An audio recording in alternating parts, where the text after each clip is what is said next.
Hello, नमस्ते, प्रणाम। आज मैं फिर से उपस्थित हुई हूँ एक जितिया का गीत लेकर, जो कि बहुत ही अच्छा है और बहुत ही इमोशनल है। सो आप लोग सुनिए और अच्छा लगे तो वीडियो को लाइक और सब्सक्राइब ज़्यादा से ज़्यादा करिए, क्योंकि आप लोग लाइक कीजिएगा, कमेंट करिएगा, शेयर करिएगा, तभी तो मैं मोटिवेशन होकर और अच्छे से अच्छे वीडियो लाने की कोशिश करूँगी। बनवा में बैठली सीता नहीं माने, सोचली माँ नहीं माने, सोचली हो।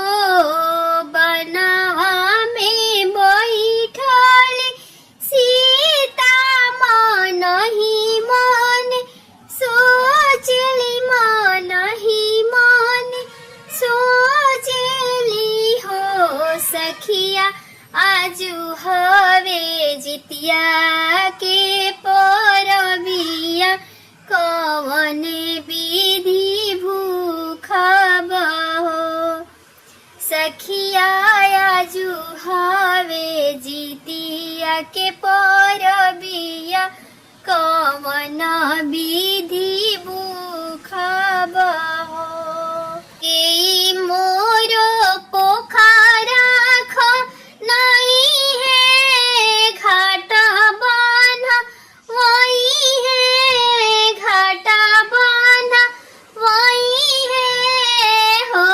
सखिया के मोरो पियरी ले आई है, जीवतिया हम भूखब, जीवतिया हम भूखब हो। के मोरो पोखरा खानई घाटा बांधवई है, घाटा बांधवई है हो। सखिया के मोरो पियरी ले आई है, जीवतिया हम भूखब, जीवतिया हम भूखब हो। हमारो जे रहते ससुर पोखरा खनईते, घाटा बांधा वहीते हो। आजू जे होते ससुरा पोखरा खनईते, घाटा बांधा वहीते हो। सखिया आजू जे होती हमारे सासू त पियरी ले आई तीन हो। सखिया आजू हमारे होई तीजे सासू त पियरी ले आई तीन हो। आजू जे होते हमर देवर, हंसी हम करती त हंसी हम करती नु हो। आजू जे होते मोरो देवर, हंसी हम करती त हंसी हम करती नु हो।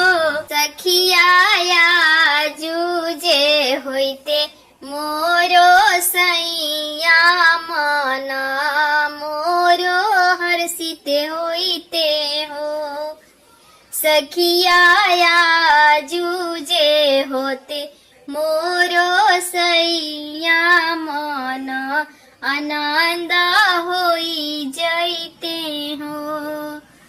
बनवा में बैठली सीता नहीं माने, सोचे नहीं माने, सोचली माँ नहीं माने, सोचली हो। सखिया आजू हवे जितिया के परबिया, त हम भूखल बानी त हम कइले बानी नु हो।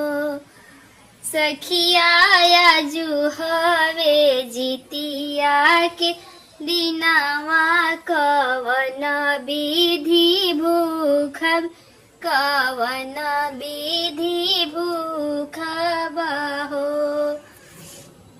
फूला लोढ़े चलली सीता मन ही मन सोचली मन ही मन सोचली हो।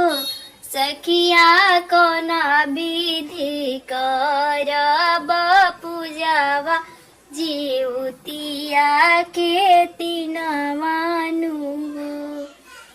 सखिया कोना विधि करब हम पूजावा जीवतिया के दिनावा